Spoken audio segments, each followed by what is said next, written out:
അതേ പോ. ഇവിടെ പിടിക്കണ്ടേ? ഓക്കെ, ഒരു കാര്യം ചെയ്യും, ഇവിടെ എവിടെയെങ്കിലും നിർത്താം. മേളിലോട്ട് നിർത്താം.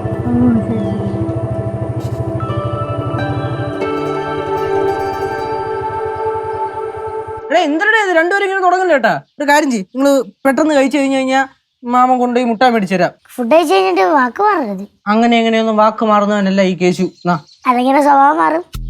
ഇന്നലെ കഴിയടി രണ്ടെണ്ണം ഒന്ന്. എന്തര് കഥേ? അതൊന്നും പറ്റൂല. ഇപ്പൊ നിലവില് കഥയൊന്നും സ്റ്റോറേജ് ഇല്ല. അമ്മയെ വിളി പ്ലീസ് പ്ലീസ്. എന്തടി ഞാൻ ഇതിപ്പോ എന്തൊക്കെ ചെയ്യണം? ഭയങ്കര ഡിമാൻഡ് തന്നെ കേട്ടാ. രണ്ട് പിള്ളേരായിട്ട് ഇങ്ങനെ കുറച്ച് കഴിയുമ്പോ ശിവ കിട്ടും. അത് കഴിഞ്ഞ് അവളുടെ കൊച്ചുങ്ങൾ കാരണം എനിക്ക് വഴിതെട്ടി അടക്കാൻ പറ്റാത്ത കൊച്ചുങ്ങളെ നോക്കി തന്നെ എന്റെ ജീവൻ തിരി. റേഞ്ച് ഇല്ലേ? ഏത് മലയുടെ മണ്ടൊക്കെ കിടക്കണം.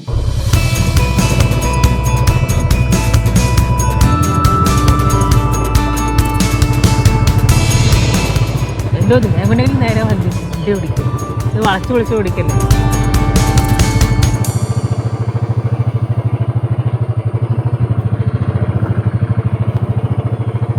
ഈ ചെറുക്ക എങ്ങോട്ട് പോയത്?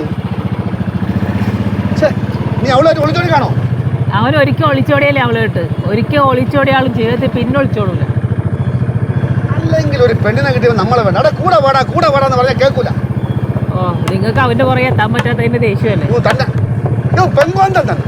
അത് തന്നെ എന്റെ അച്ഛനും ഇത് തന്നെ പറയണം. നിന്റെ അച്ഛനും പറഞ്ഞ എന്റെ അച്ഛൻ പറഞ്ഞ അവനെ കുറിച്ചല്ല, നിങ്ങളെ കുറിച്ചാണ്. അതെ, നിന്നെ നിനക്കൊക്കെ രണ്ടെണ്ണം തന്നെന്ന് വളർത്തണമായിരുന്നു. നിങ്ങളല്ലേ തന്നത് വളർത്താത്തതിന്റെ കെട്ടിപ്പിടിച്ചിരിക്കാൻ പറ്റുമെങ്കിൽ കെട്ടിപ്പിടിക്കാൻ എത്താണ്ടേ. ഇത് എന്തൊരു വയറാണിത്. നല്ലൊരു യാത്ര നശിപ്പിച്ചു ഈ ചെറുക്കൻ. ശരി, എന്നാ പിന്നെ കഥ പറയാം. പണ്ട് ഒരുപാട് പണ്ട്. വേണ്ട, ശരി എന്നാ പണ്ടില്ല. എന്നാ ഇപ്പോ ഒരു വീട്, ഒരമ്മ, ഒരച്ഛൻ, കുറേ കുട്ടികള്. ആ കുട്ടികൾക്ക് ചെറുകുട്ടികളും ഉണ്ട്. ഒരു ദിവസം ഈ ചെറുകുട്ടികളെയും കുട്ടികളെയും എല്ലാം ഇട്ടിട്ട് ആ അമ്മയും അച്ഛനും കൂടെ ഒരു മാമനും മാമിയും നേരെ കാട്ടിലേക്ക് പോയി. ഇവിടുത്തെ കഥയല്ലേ? പിന്നെ ഒപ്പിച്ച് പറയേണ്ടടി എന്തെങ്കിലുമൊക്കെ കഥ. ശരിക്കുള്ള കഥ പറ. ശരിക്കുള്ള കഥ പറയാൻ ഇതെന്ത് കഥയില്ലേ? ഇത് കഥയല്ല, ജീവിതമാ. എന്നാ കഴുകി. ഒരു വാശിക്ക് നമുക്കങ്ങ് പോയാലോ? എങ്ങോട്ട് പോവാൻ? കൂടിപ്പോയാ പടവലം വരെ നമ്മള് പോവും. ഈ കൊച്ചിന്റെ കഥ പറച്ചിൽ ഇതുവരെയായിട്ട് തീർന്നില്ലേ? അമ്മ അച്ഛനും വന്നാൽ ഞാൻ വിടവില്ല. അതവര് നേരത്തെ മനസ്സിൽ കാണും. രണ്ടുപേർക്ക് നന്നായിട്ട് അഭിനയിക്കാൻ അറിയാവുന്നുണ്ടേ ഇവിടെ വന്ന് നമ്മുടെ അടുത്ത് തന്നെ മിണ്ടൂല അവര്. പിന്നെ നമ്മളൊന്നും പറയില്ലല്ലോ.